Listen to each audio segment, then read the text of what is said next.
Hello! Welcome to All Essays. Reach your academic heights. My name is Julie and I will be your instructor as we read through Hume's Ethics. The article's source is embedded in the video description below. Feel free to read along. Please note that you can get a custom, plagiarism-free essay for as little as $10 a page at All Essays. The link is in the description. Contents 1. Introduction 2. Hume's Ethics as an Emotive Theory of Ethics 3. Conclusion 4.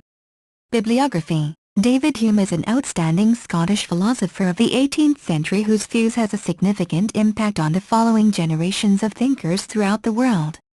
His skeptical arguments concerning induction, causation and especially religion, including his famous thesis that human knowledge arises only from sense experience and not from rational judgments, shaped the 19th and 20th century empiricist philosophy.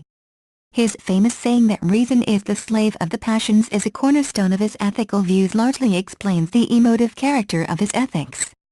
Hume's Ethics as an Emotive Theory of Ethics. In his works, David Hume paid a lot of attention to ethical and moral problems. He wanted to discuss these issues and presented his own particular views. At this respect, it is worth to mention his moral theory basically depicted in Book 3 of the treatise, titled Of Morals. The author basically discusses the principal issue of his ethics, whether moral distinctions are derived from reason. To put it more precisely, David Hume discusses the question concerning whether human moral approval is a rational judgment about conceptual relations and facts or an emotional response. On analyzing such a dilemma, Hume arrives to the conclusion that it is rather an emotional response that has little, if has any at all, in common with reason. Moreover, it is necessary to underline that T.Z. Lavini in her discussion of Hume's philosophy points out that according to him reason provides the means, the instruments or devices, for gaining what the passions desire, 1984-180. In general, Hume is very critical in relation to his opponents who base their ethic theories on rationalistic account of morality.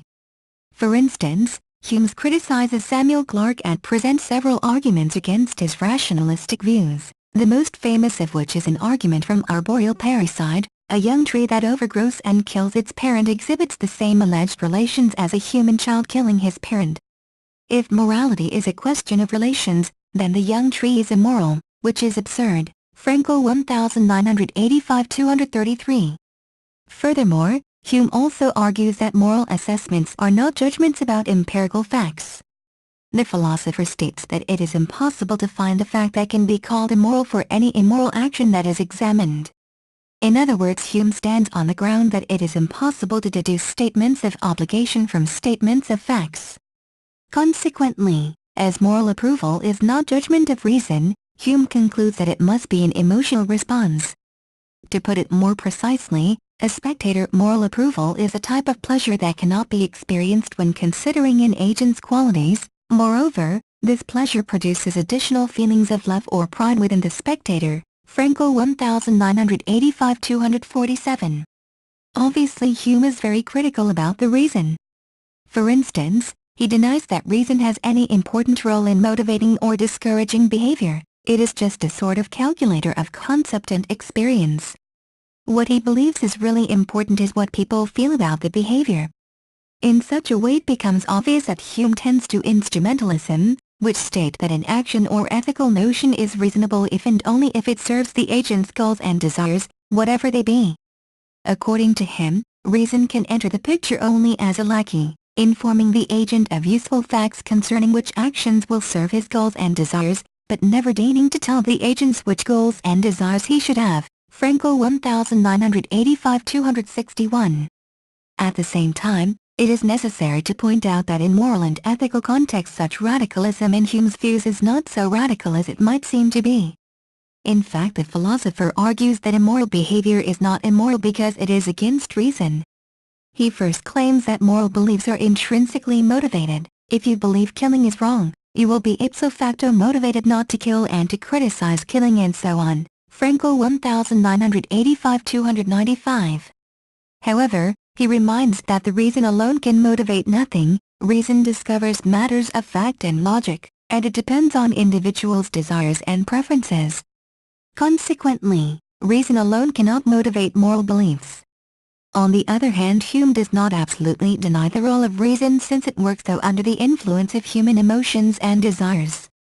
Furthermore, Hume advanced the idea that the explanation of moral principles is to be sought in the utility they tend to promote.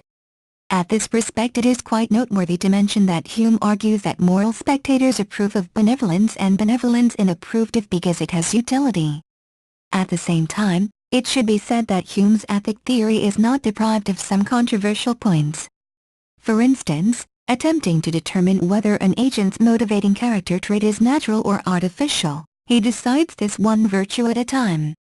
For him, the natural virtues include benevolence, meekness, charity and generosity. By contrast, the artificial virtues include justice, keeping promises, allegiance and chastity. Paradoxically, in fact, Hume classes the key virtues that are necessary for well-ordered state as artificial, and he classes only the more supererogatory virtues as natural. Conclusion: thus, taking into account all above mentioned, it is possible to conclude that Hume's ethical views are based on denying the role of reason and exaggerating the role of human emotions, desires and preferences. At the same time, his moral and ethical theory is to a certain extent controversial and often justly criticized. In fact, he is not very persuasive, mainly because his argument against moral rationalists seems to confuse questions of moral epistemology with questions of moral motivation. Hume can hardly be right to claim that from the fact that one is not motivated to do the right thing, it follows that one cannot understand what the right thing to do is. Finally, his efforts to explain how moral distinctions arise from human passions seem to invoke the very kind of substantive, non-instrumental reasoning which he denies in his works. Bibliography 1. Lavini, T.Z. 1984. From Socrates to Sartre, The Philosophic Quest. New York, Bantam Books. 2. Frankl, Victor E. 1985. Man's Search for Meaning. New York, Washington Square Press. Thank you for taking your time to listen to me. I hope you enjoyed learning about Hume's ethics as much as I did. Kindly remember that you can get a custom, plagiarism-free essay at OWL Essays for as little as $10.